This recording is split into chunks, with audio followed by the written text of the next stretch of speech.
Well, thank you very much, everyone. This is a great honor. And I see you have social distance on your mind, and that's a very good thing. Jovita, congratulations. Tremendous job you're doing.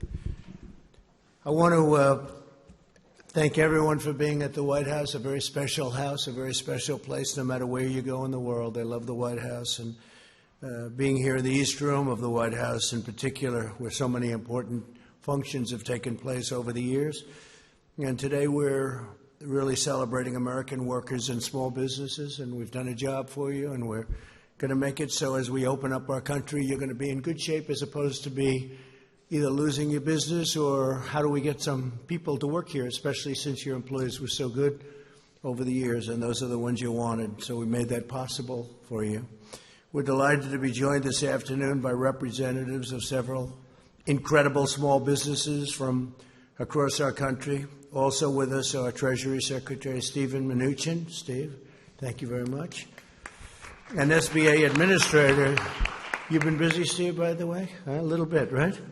Broke every record in the book. And SBA Administrator, Jovita Carranza. Thank you, Jovita. Have you gone to sleep in the last 2 weeks? I don't think so, right? You broke every single lending record, numbers of loans, amount of loans, small business. It's actually a very big business when you think about it. Thank you very much, Jovita. Great job. As our nation battles against this terrible scourge, we continue to pray for the victims as well as for those Americans who are grieving their lost ones and their loved ones. There's never been anything like this. We suffer with one heart, but we will prevail. We're coming back, and we're coming back strong. We built the greatest economy anywhere in the world 2 months ago, and we're going to build it again. We're going to build it fast. It's going to go very quickly. And Larry, thank you for being here very much. You see what's going to happen. I think you have the same feeling as I do. It's going to come back very fast. Now that our experts believe the worst days of the pandemic are behind us, Americans are looking forward to the safe and rapid reopening of our country. Throughout this ordeal, millions of hardworking Americans have been asked to really make tremendous sacrifices. It's sacrifices like nobody thought would even be possible. Nobody thought would ever be talking about something like this. This virus has inflicted an enormous and painful toll on our nation's workers and small businesses. That's why last month I asked Congress to pass the Paycheck Protection Program, giving small businesses emergency economic relief to keep workers on the payroll. 4 weeks ago, I was proud to sign it into law. We did that at a great ceremony with many of the people here and the officials here, and it was something. And I can tell you, I'm going to ask Steve to say a few words, but the kind of numbers and the kind of jobs they've done and the kind of jobs that have also been saved, it's incredible. You'll be seeing that in the coming weeks. The Treasury Department and the Small Business Administration launched the program in record-breaking time, just 1 week. And in the 14 days following its launch, we processed as many loans as the SBA would typically process in over 14 years. So in 14 days, they did more work and more loans, both in terms of applications and in terms of dollar amount, than they did in 14 years. 14 days, 14 years. Easy one to remember, right? That's some record. The first round of funding provided more than 1.6 million small businesses with over $340 billion so that American workers can retain their jobs, receive their paychecks, and help our economy take off quickly once America reopens for business, which is happening right now as we sit. We're going to be all set. You all ready? I know you are. I talk to you back there. You're ready. You folks are ready. Our swift action supported or saved 30 million American jobs at least. And last week, Congress answered our call to replenish the program, and I was honored to sign an additional $320 billion for American workers into law. At least $60 billion are reserved for community financial institutions, including those that serve minority and distressed communities. And that's also, when you think, it's African American communities, it's Hispanic American communities, it's Asian American communities.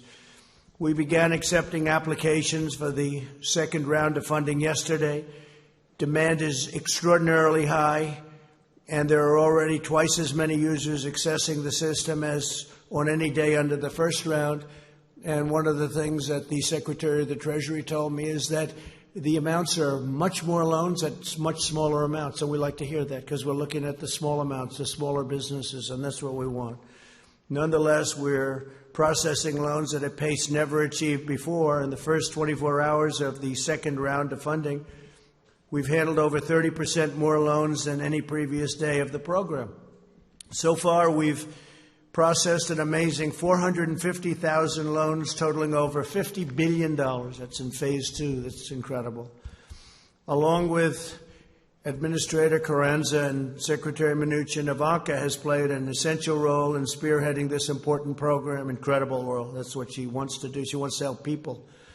From the beginning of my administration, Ivanka has used her experience as an entrepreneur to fight for the American worker. She's created many jobs. That's what she did when she first came in. She just wanted people to be able to get jobs and job training. Went to the biggest companies anywhere in the world that are located in our country, and they would take hundreds of thousands of people and train them. And I think you got up to almost 15 million people, right? 15 million. She started off with a goal of 500,000. She wanted to get 500,000, and she is now on almost 15 million people. And I'd like to ask, if I might, Ivanka, to say a few words as to what's exactly happening today, what's happening over the next week, and what her views are for what's going to happen over the next period of time. It's going to be something I think it's going to be very special and bigger and better than anybody really understands. Let's see if I'm right about that. Ivanka, please.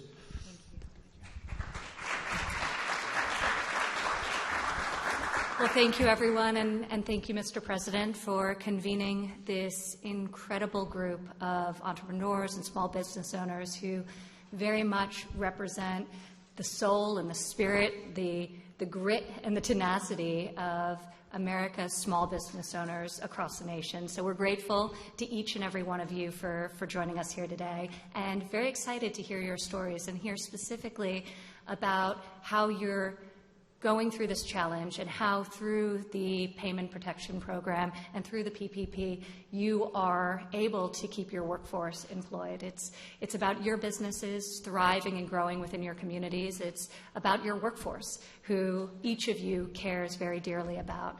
And I'd like to make a special call out of thanks to Secretary Mnuchin for his tireless work on this front. So if you'd like to come up and join us, we would appreciate that, Secretary.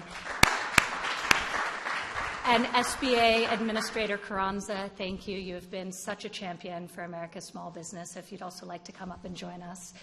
And Larry Kudlow, thank you for all that you do in fighting for American workers. With that, I would like to kick us off by introducing Amy Wright to come up to the stage and share with us a little bit of her story. She has created an amazing business that stems from personal experience and very much her heart. And it's been an honor getting to know you, Amy, as you really embody the spirit of small businesses around this country. Amy, because of the PPP program, was able to rehire the 120 workers that she was forced to lay off. And now those workers, all of which have some form of disability, are able to bring cheer and bring comfort to your clients as you're serving them. So Amy, if you'd like to come up and share your story. And Michael, her great colleague, is here today as well, who could share his perspective. Thank you, Amy.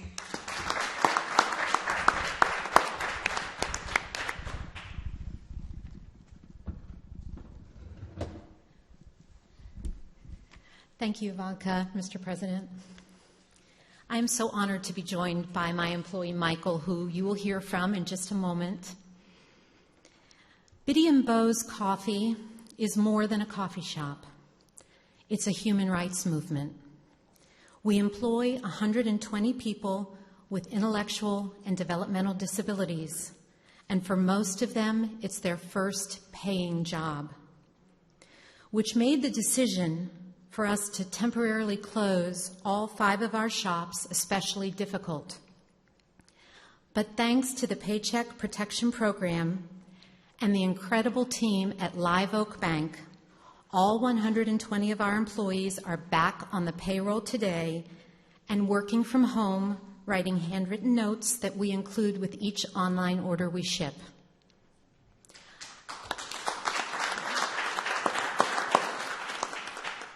I know everyone is ready to return to normal, but I believe it's time for a new normal, one where people with disabilities are valued, especially in the workplace. As a recipient of the PPP loan, we will continue to take up the charge and help everyone, especially people with disabilities, pursue the American dream. And Michael, would you like to say? Sure. Just hope this thing isn't too big for me. So to you, President Trump and Ivanka, thanks a lot for inviting us. Thank you, Mr. President, for having us. I love my job, and I am excited about going back to work. At Beanbo's, we like to use the phrase called not broken. That means me and all my amazing coworkers are not broken, and we have lots to offer. I know the great country of the United States isn't broken either. So on behalf of myself, Megan, and Amy, and all the employees of Beanbo's, thank you for inviting us over. Very much, Michael. You guys are our family. Love you guys.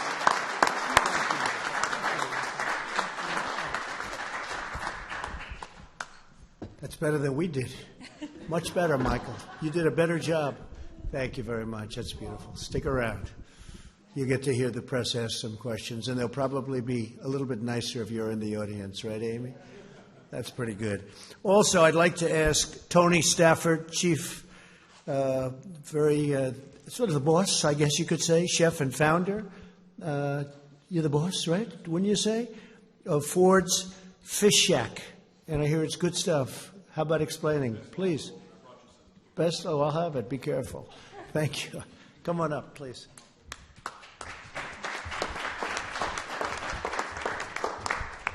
Thank you. I'm here representing, well, thank you, first of all, for inviting Mark, my great employee, with us. We're here representing the restaurant industry, which has been really hurt hard by this with the closures and things like that. So I'll keep it brief. I'd first like to thank the President and the Vice President for leading us through that pandemic. It has devastated our restaurants. Over the last 6 weeks, my 3 restaurants have been devastated.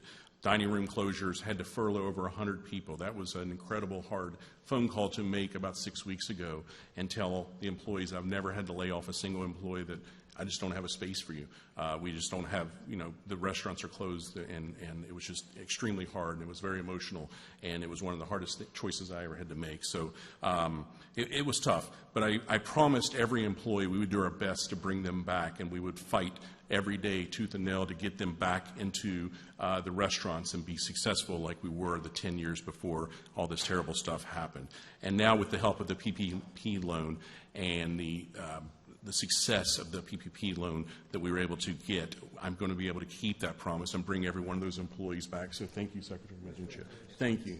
And it's been awesome to be able to tell them that we're going to weather this storm, we're going to get through this, and we're going to be stronger and more agile once this is over. The one thing that you can see with the restaurants, we're surviving out there. We're doing things that we didn't do before with carryout and curbside and delivery and all those meal plans. Those things are awesome to see my fellow industry leaders out there doing in the restaurant industry. So I commend every one of those restaurants that's fighting to survive out there. And so thank you all for that. We will get through this. We will welcome our guests back, and once our state opens up, we'll welcome them back and thank them for their support through all this. I have amazing stories of guests coming into our restaurant the day after the closures to just give us tips, give us cash to give to our employees we had to furlough. So those great stories, that will not be forgotten from any of our guests. So thank you for that. And I look forward to the one day when all restaurants and all small businesses can reopen and be as successful as they were before. So thank you very much. Mark? Thank you. So my name is Mark Underwood. I am an employee of Ford's Fish Shack, so I am a living example of what your plan has done. I'm a husband, father of 5. My mother lives with me. And just listening to Tony talk about that day when the layoffs happened, it's a little emotional. But with the PPP, It has now given life to my family. It has injected hope in our business, and it's allowing us to fight the fight. So I appreciate it from everybody on your team to help us get through this issue that we're going through. So thank you very much. Thank you. Is he a great chef or a good chef? He's a great chef. Thank you very much. Thank you. Thank you. Thank you. That's great. That's a great story. Your mother lives with you, 5 children. That's a great story. So that was a rough day, right? Wasn't it? Huh? Never happened to you before, probably. Yeah. Happened to a lot of people. It never happened before. So, but we're bringing it all back. There have been a couple of places that have opened, and I don't know if you saw this, Tony. They have some restaurants, and they have lines that are very long to get in. People want to be back. They want to come back. We're going to bring a country back. They want to get to work. And I know you were in that category very much, so it's great. Thank you, fellas, very much. Jackie Crick, CEO and founder of ECU Communications. Jackie, please.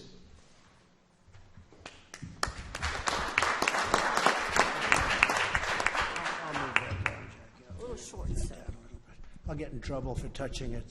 They'll say, he touched the microphone. What am I going to do? Thank you, Mr. President, Ivanka, Secretary Mnuchin, and Administrator Carranza. It is a pleasure and an honor to be here. My name is Jackie Crick. I'm originally from Bogota, Colombia, in South America. Yay. And I've been here many years, and a big part of those years that I've been here, I've been CEO of ECU Communications, which I founded 16 years ago. We focus on advertising and marketing with niche products for diversity recruitment and outreach programs. But more than anything, we're a woman-owned small business, minority-owned 100%. So just like many of the stories that I've heard before me, and I'm sure the ones that are coming, we are concerned about the future. And being able to get that PPP loan has given me and my staff a little peace of mind to know that we're going to be okay. Just at the end of February, I hired 3 more staff members. We're 30 now. So when we heard the news about going home and working from home or not being able to work from home, the first thing that goes to your mind is, how am I going to support or tell these folks that they need to go? Being able to get the PPP loan has given me the ability to have that peace of mind that I'll keep them, their treasured staff, and I'll be able to continue to focus on my program. Thank you so much for what you do, for your leadership. Thank you. Great job. Thanks. Thank you, Jackie. Great job. Chris Stansbury, co-founder and partner, West Virginia Eye Consultants. I like West Virginia, I like it. I'll put that up. They like you, sir. I like it. They like me, too. Thank you, Mr. President. Thank you, Ivanka, Mr. Secretary, Madam Administrator. Appreciate the opportunity to be here today. It's just an honor and a privilege as a small business owner. It's very meaningful to have this opportunity. My company is called West Virginia Eye Consultants, based out of Charleston, West Virginia. And we started in 2011, and we had 2 doctors, 1 employee, and 1 location. And over the last 9 years, we've been blessed with a lot of growth. We've worked hard. And in February, we celebrated our 9th anniversary with 7 locations, 7 doctors, and almost 60 employees. So it's been a great ride. But just a month later, thanks to COVID-19, we shut most of it down. And my partners and I were just overwhelmed, just bewildered. We weren't sure how we were going to survive this. But thankfully, Congress passed the CARES Act, and President Trump signed that into law. And as part of that, the PPP loans became available. And my partners and I applied for PPP loan through the SBA, and we were so gracious and so thankful to receive that, because it's been a lifeline for us. As soon as we received those funds, we were able to start paying our utilities, our rent, and start bringing some of those employees back that we need to get staged to begin to reopen the economy. And so we're just so grateful for President Trump's leadership and Congress for working with him to get us through this crisis. So thank you so much, sir. We appreciate all your help.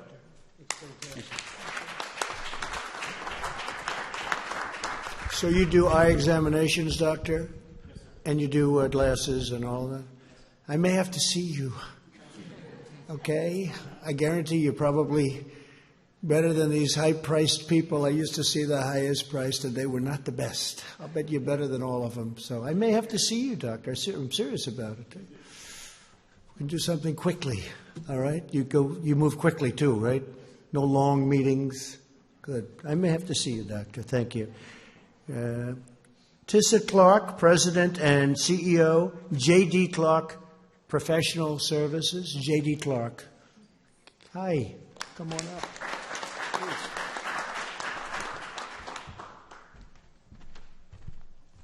Thank you, Mr. President, Ivanka, Mr. Secretary, and Madam Administrator.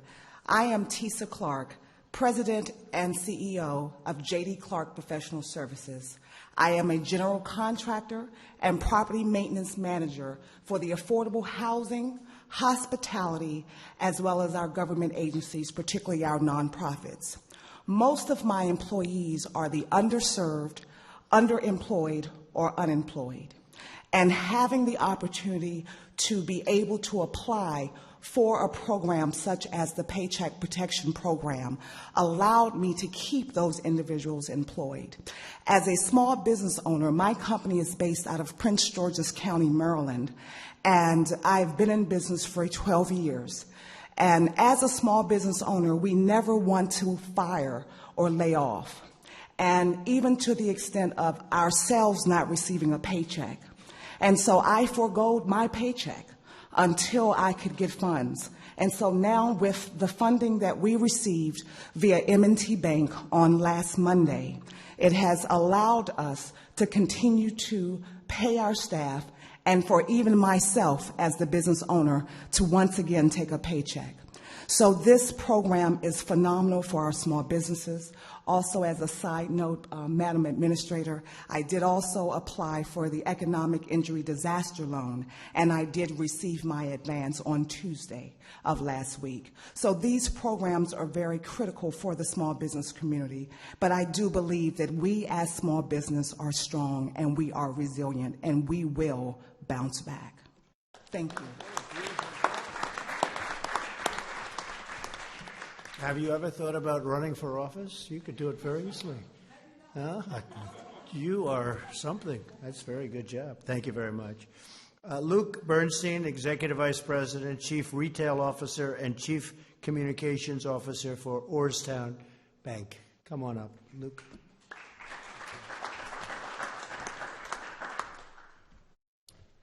Thank you, Mr. President.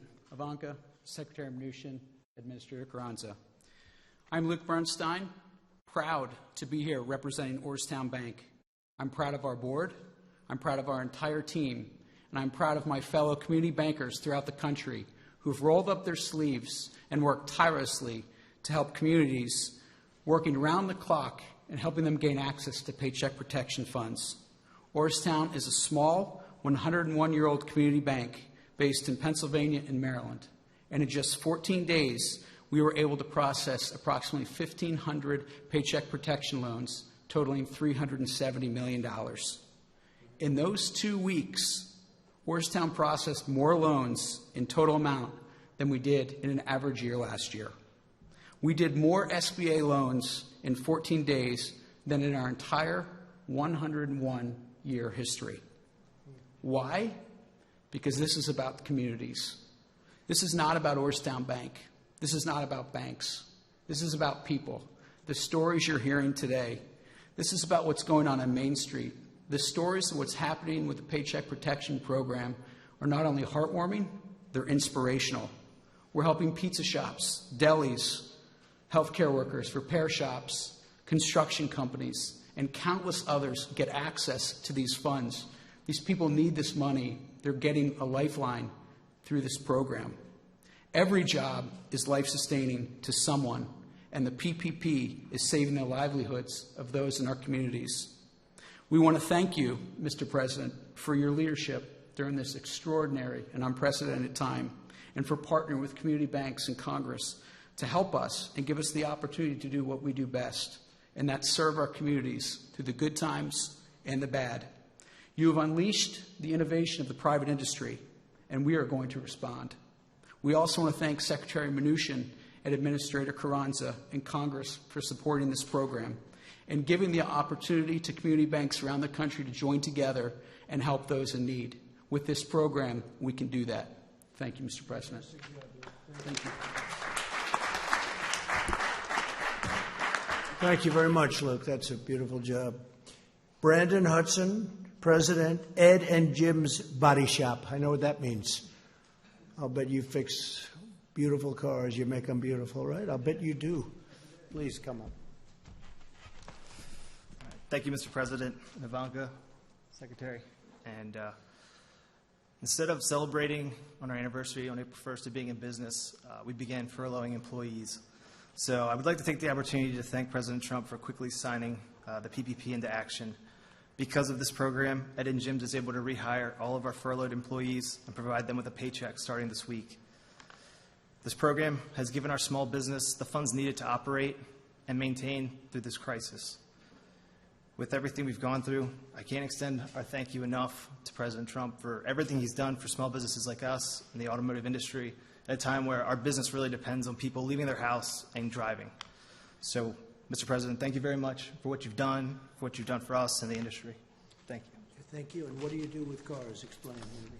Our businesses, we repair cars. We're a collision repair shop, Parkville, Maryland. So we work with a lot of insurance companies. We have walk-in customers. So if you get into an accident, unfortunately, we're here to help you out. Can you generally fix, like when there's a problem with a car, can you generally fix it without sending for new pieces? Or do you generally have to put new pieces on if it's a big collision? It depends. A big collision, we're mostly probably replacing some stuff, but we can repair a lot of things. So, we've been fortunate enough that we are able to repair a lot of things, but, with the demand for manufacturers to move to producing other things such as PPE and things like that, we're a little nervous about what that means for the future for us right now. But, we know you'll do the right thing for us. After today, you'll have a lot of customers. We appreciate you, sir. Thank you. Thank you very much. Thank you, Brandon. Thank you, Brandon. Allie Mills, Executive Vice President, Plum Contracting, Inc.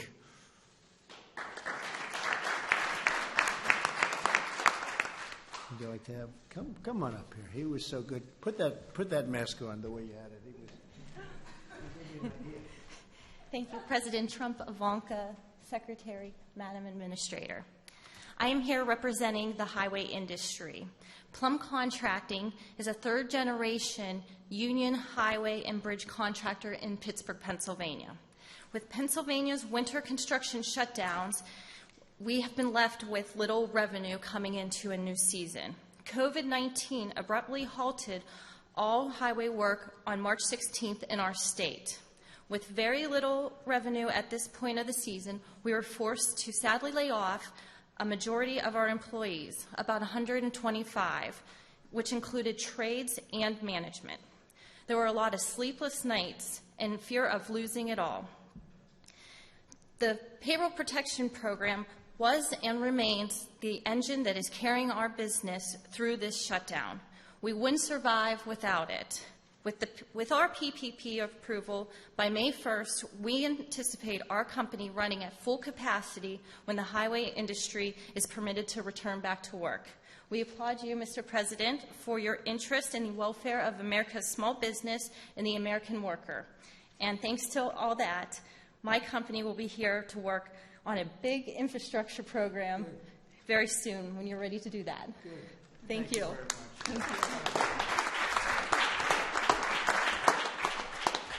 I was with Governor Ron DeSantis of Florida, which is interesting from your standpoint because we talked about the business that you're in, and he noticed that right into the immediate shutdown, he noticed there was very few cars on the road, and he did very opposite of what a lot of governors did. He said, "This is a great time to fix our roads and highways," and I said, as soon as he said it, this was in the Oval Office 2 hours ago, he said, "I noticed there was very few cars, and isn't that better than fixing them during rush hours and when there's traffic and when it's booming, like hopefully over the next few months it's going to be again, just like it was before, the best we've ever had, and then we had to close it down." So he's fixing roads and bridges and doing a tremendous amount of work during this period of time, and I thought it was very smart. So it's a little bit the opposite, but to each his own, right? To each his own, but it made a lot of sense to me when I heard it.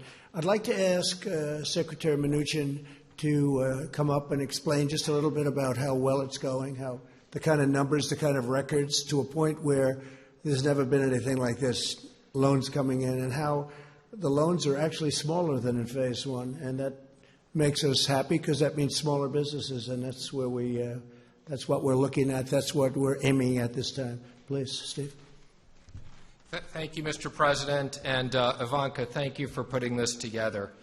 Your stories are the stories of the 60 million American workers that are going to have the benefits of the close to $1 trillion that the President and Congress have invested in small business to protect you and put you back to work. That's over $650 billion in the PPP. That's over $300 billion in disaster loans, and that's over $20 billion of grants. And I know the press has commented on a lot of big companies that inappropriately took the money, and we've been very clear. We announced today that any loan over $2 million will have a full review for forgiveness before they're repaid, because this is the story of small business here. And I am so pleased to see how this is working. So thank you, Mr. President. I'd also just like to comment, we're going to be up to close to $120 million of direct deposits in checks for the economic impact payments. If you have not received it yet, please go to irs.gov, get my payment. We made some corrections to the website over the weekend. Please go on and check your payment. If you haven't received your payment, upload your information so we can get you the money.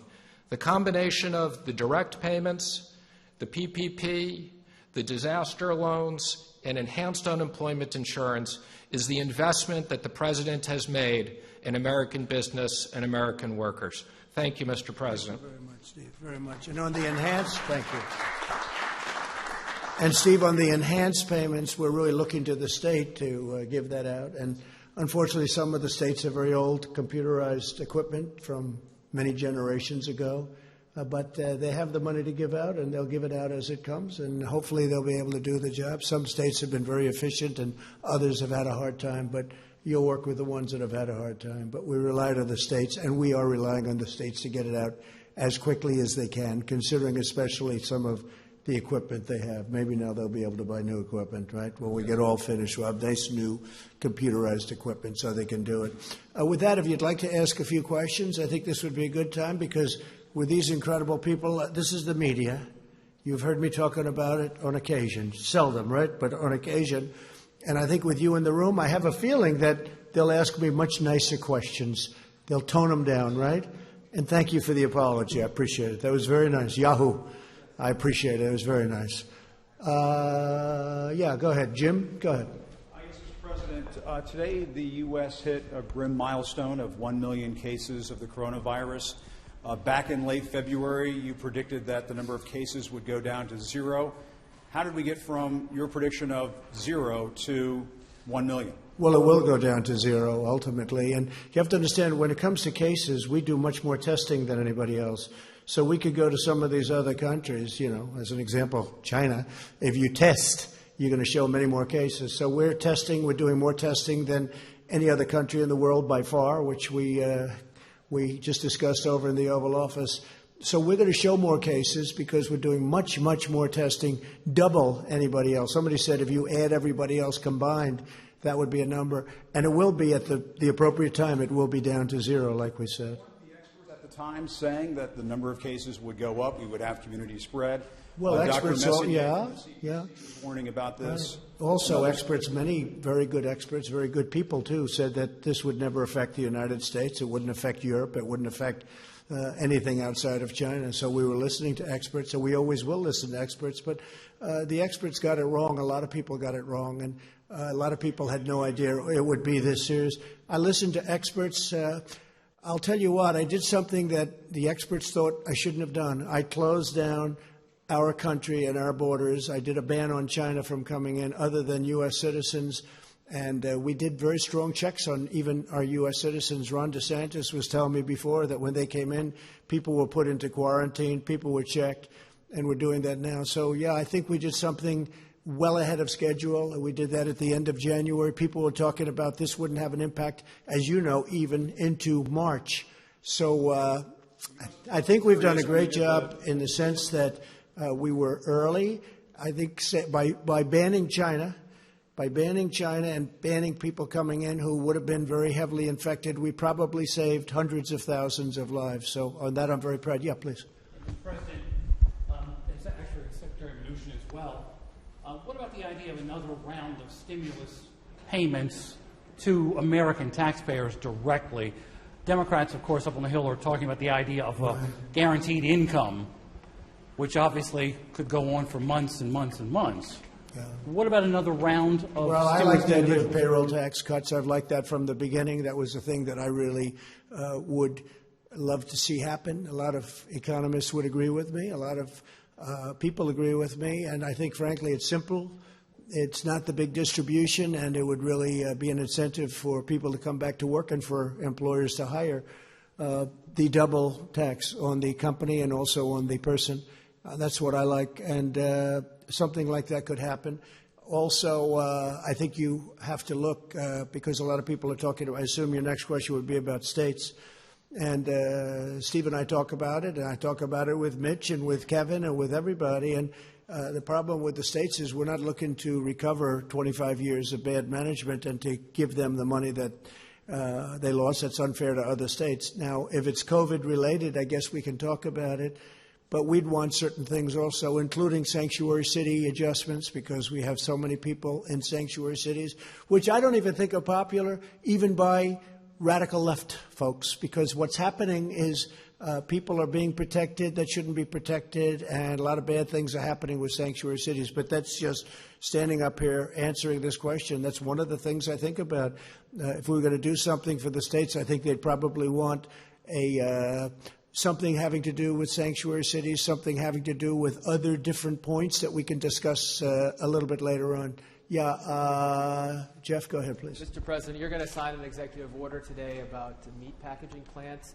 It affects liability for them. What efforts or what measures are you looking at for liability for other industries and other businesses? Well, we haven't been talked about. It hasn't been asked on other industries yet. But with the meat packing and with the transportation, we have had some difficulty where they're having a liability that's really unfair to them. And we're going to be doing that. I think, Mark, we're going to be doing that fairly soon. It's getting drawn up. I should be signing that over the next hour or so, taking the liability, which frees up the entire system.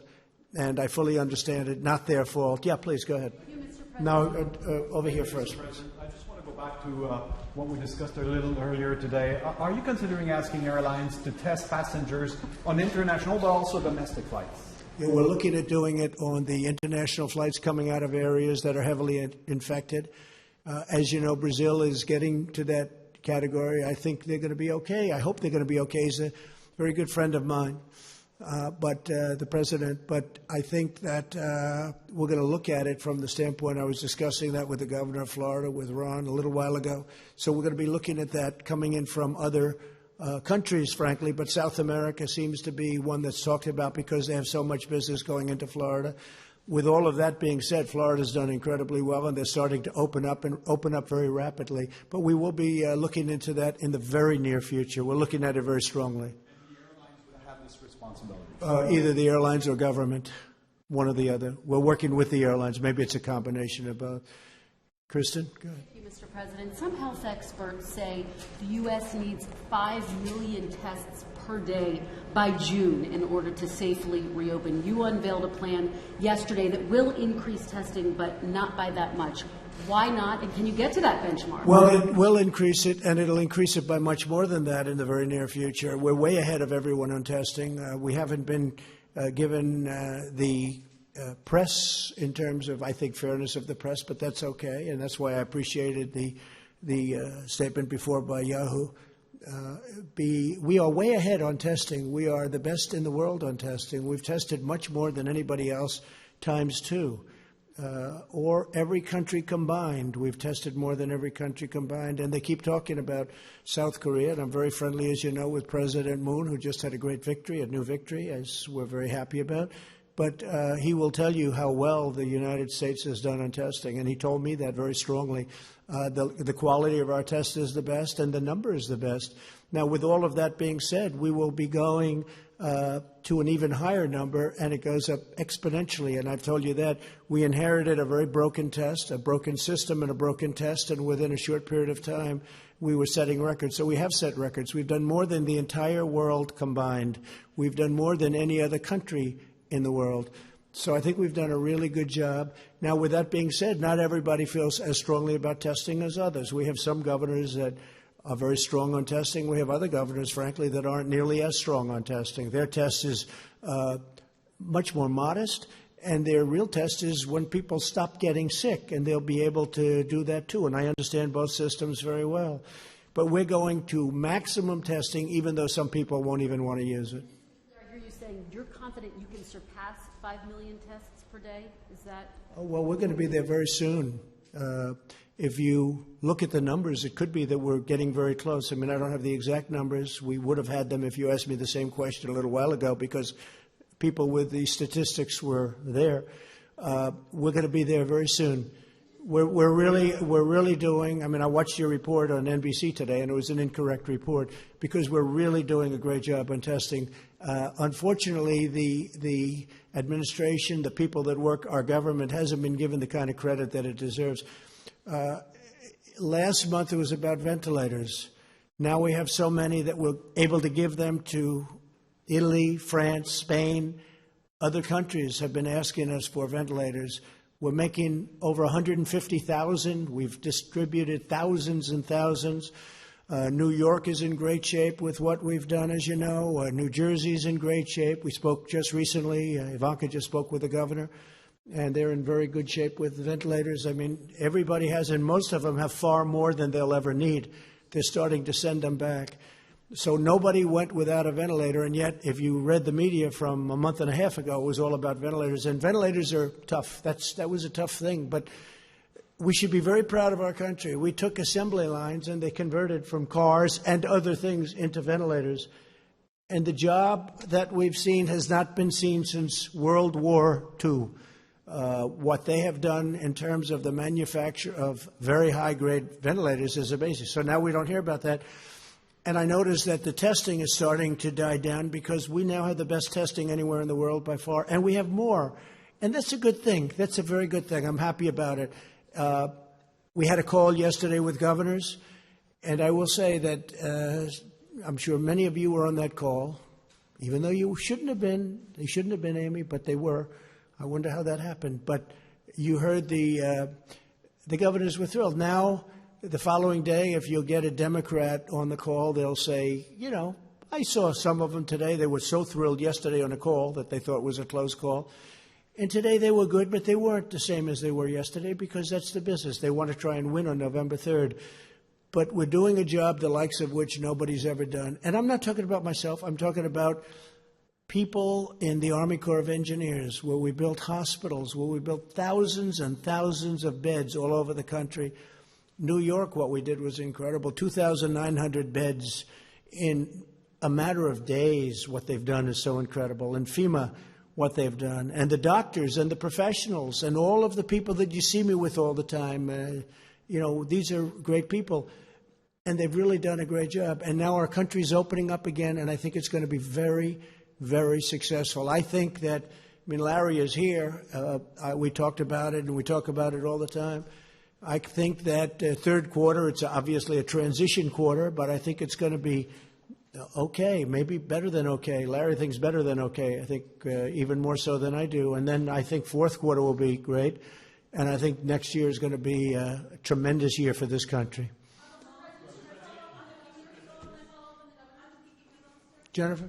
Yes, on the PPP loans, can you say who's going to be responsible for that review that Secretary Mnuchin mentioned on the loans of $2 million? Who exactly will be responsible? The SBA will be responsible, and they have a team of people. They'll bring in additional people, And again, I want to assure the American public and the American taxpayers, we will make sure that these certifications were done accurately, or the loans won't be forgiven and there will be liability.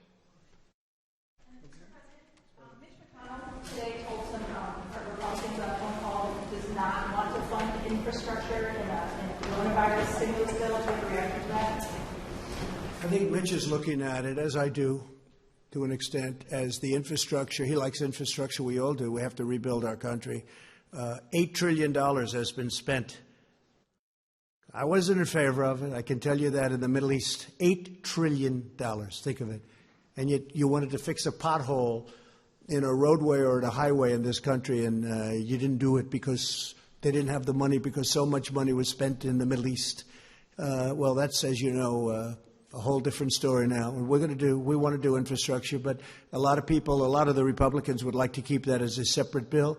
So we'll see how that works out, Jennifer. We'll see. Yeah, please. Mr. President, you said at the top of your remarks that you feel the worst of the pandemic is behind us. But without a treatment, without a vaccine, the state's now reopening. How can you be so sure? Well, I think that, like other things, hopefully we're going to come up with a vaccine. You never know about a vaccine, but tremendous progress has been made. Johnson & Johnson and Oxford and lots of good things. You've been hearing the same things as I do. Tremendous progress has been made, we think, on a vaccine. You always have to say think, and then you have to test it, and that takes a period of time. But a lot of movement and a lot of progress has been made on a vaccine. But I think what happens is it's going to go away. This is going to go away. And whether it comes back in a modified form in the fall, we'll be able to handle it. We'll be able to put out spurts. And we're very prepared to handle it.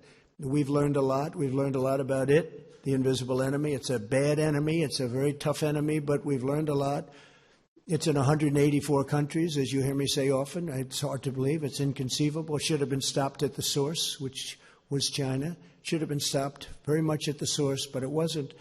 And now we have 184 countries going through hell.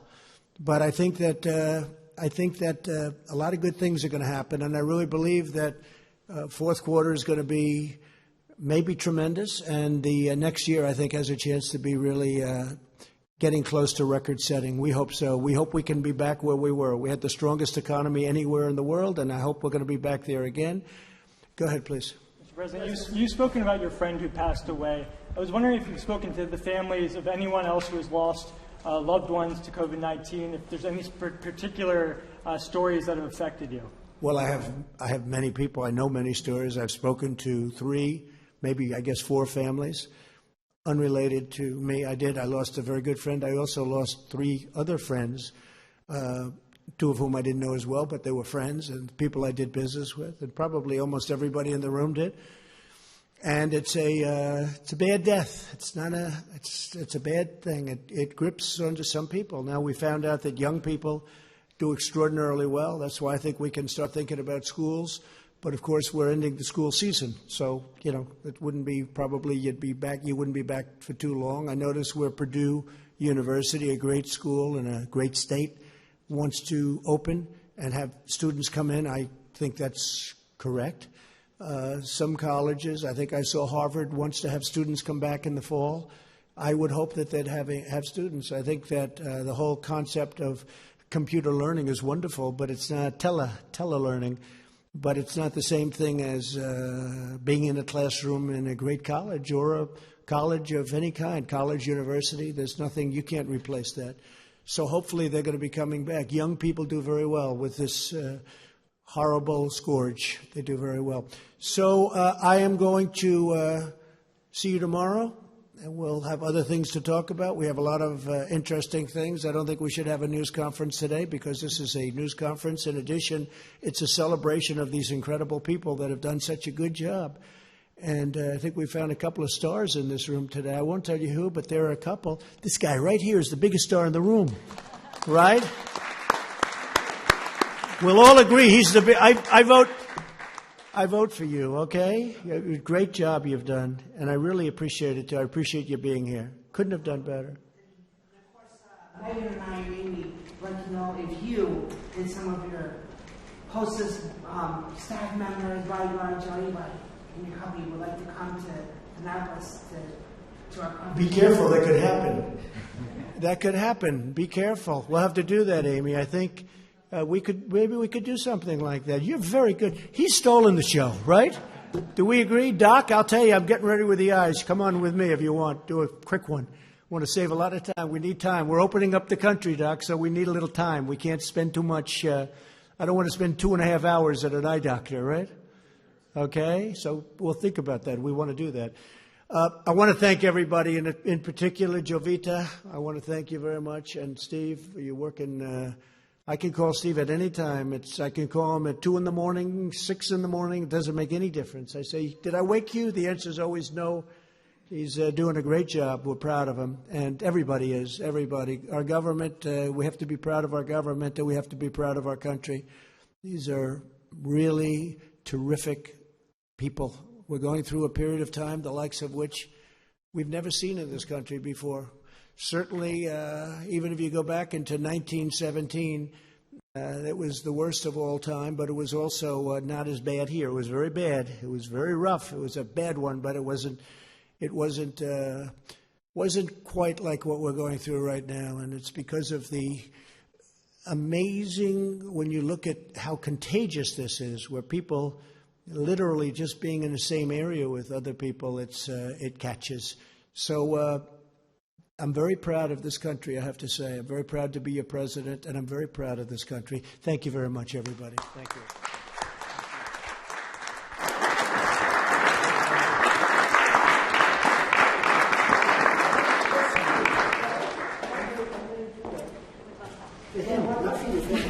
We're at 124 Dock Street in downtown. 124 Duck Street. Dock Street in the downtown. Okay, get it ready. All right. We'll be back. And if I don't do it, they're going to be very upset with me, Right, they should come too if they want. They will. They will. Thank you, everybody. Thank you very much.